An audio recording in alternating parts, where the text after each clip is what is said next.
segundo café da noite, mas eu creio que você ainda aguenta. Vamos lá. Só Deus faz. Quando nós falamos que só Deus faz prodígios e maravilhas, nós falamos do Deus que é todo poderoso. Falar de Deus é falar daquilo que de mais maravilhoso há em todo o universo.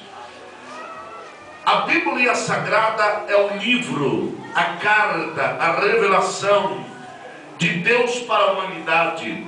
E todas as vezes que nós nos aplicamos a falar, a ouvir, a estudar ou a nos preencher de Deus, nós precisamos olhar para a Bíblia. Por quê, pastor? A Bíblia é a revelação, a Bíblia é o livro, a Bíblia é a identidade, a Bíblia é o RG, a Bíblia é a certidão de nascimento, a Bíblia é tudo quanto revela a grandeza de Deus. Há quem diga que a Bíblia não passa de um livro antigo, mas, queridos irmãos, existem 4 coisas que a Bíblia é para nós, a igreja de Deus.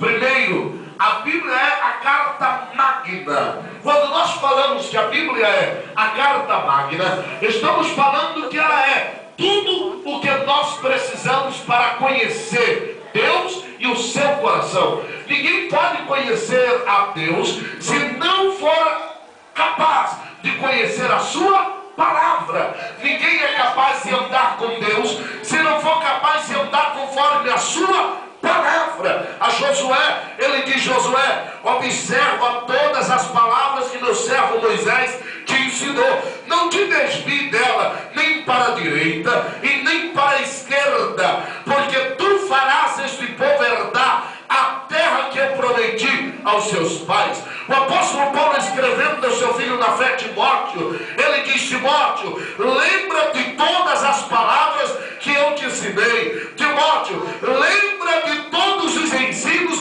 que desde a tua meninice tu tens aprendido. Timóteo, lembra da imposição de mãos, lembra dos presbíteros que sobre ti colocaram a mão e ministraram os dons do Espírito na tua vida. Lembra da palavra, pregue a palavra a tempo e fora de tempo. Não vaciles, redarguas, repreendas, exorte, porque a palavra é apta para preparar, para repreender, para corrigir e para instruir o homem de Deus em toda a boa obra. Pergunte à pessoa que está ao teu lado: você já leu a Bíblia hoje? Pastor, esqueci disso. E a gente fala muito de Deus, não fala? A gente fofoca com a beleza de Deus. Mas será que a gente conhece a palavra? Falamos tanto de maravilhas. Eu quero lembrar você de uma maravilha que ocorreu por meio de uma pregação pessoal, um evangelismo pessoal. A Bíblia Sagrada diz que um dos discípulos de Jesus recebeu uma revelação e deveria ir para a saída de Jerusalém. Na saída de Jerusalém, um homem eunuco, chefe do reino, ou melhor, da riqueza de uma das maiores rainhas que a África já teve, a rainha que tinha o poder de dominar a África na sua época, a África que hoje nós conhecemos como uma região pobre, acabada, destruída pelo pecado, pelos demônios, pelo engano de Satanás e pelas crises. Irmãos, não se engane, a África foi o maior continente missionário de toda a história da terra. Rejeitaram a Deus no decorrer da sua trajetória e se tornou no que é hoje. Mas veja bem, diz a Bíblia que estava o servo desta grande mulher, rainha de Gadara, e estava indo em direção à sua terra depois de ter ido a Jerusalém para os sacrifícios, para a adoração. Diz a Bíblia que ele estava voltando, lendo o livro da revelação messiânica. Que livro é este? O livro de Isaías. E quando ele está voltando, o Espírito do Senhor lhe coloca ao caminho um dos servos de Jesus e diz: se aproxima e fala das maravilhas para ele. Quando ele se aproxima e percebe que ele está lendo, ele diz: entendes tu o que lê? Olha as palavras daquele grande servo. Como posso entender se não há quem explique? Pergunta, irmão, você leu a Bíblia hoje? A Bíblia é uma revelação. Mas para ser uma revelação absoluta, eu preciso primeiro crer que ela não é um livro comum, mas é um livro divino. Segundo, eu preciso crer que ela é a palavra de Deus. Terceiro, eu preciso aceitá-la como a palavra de Deus. Quarto, eu preciso aplicá-la na minha vida como a palavra de Deus.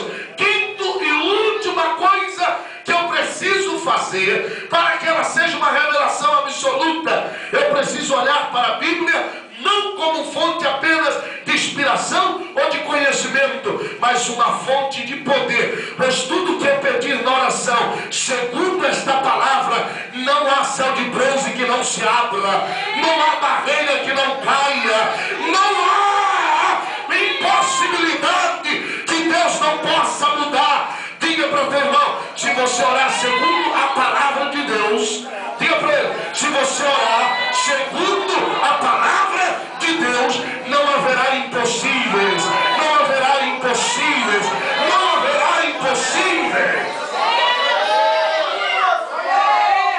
Aleluia!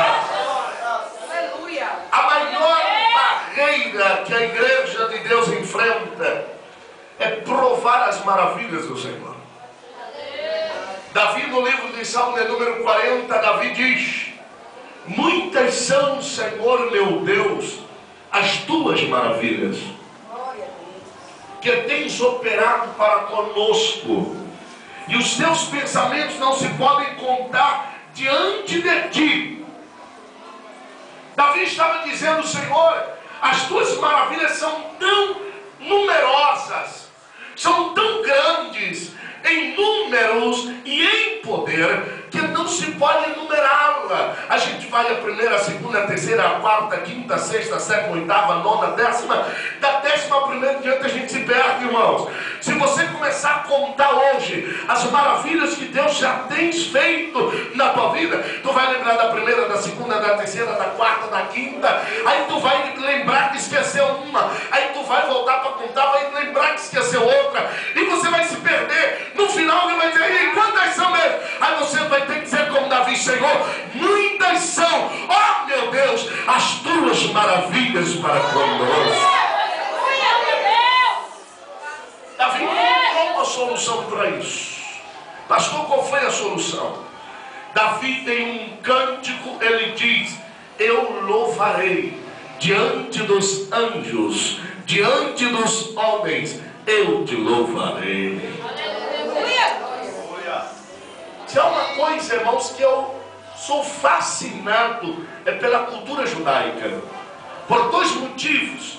Eu sou fascinado pela cultura judaica. Primeiro, por ser um povo que não passava do tempo e dos anos, diante de muitas dificuldades que Israel enfrentou, é uma nação que ainda mantém a sua esperança viva, apesar de não encarar a Jesus como nós encaramos, como nós aceitamos, como nós cremos. Eles creem que Jesus é um grande homem, creem que Jesus foi um profeta, mas não creem que Jesus é o Filho de Deus.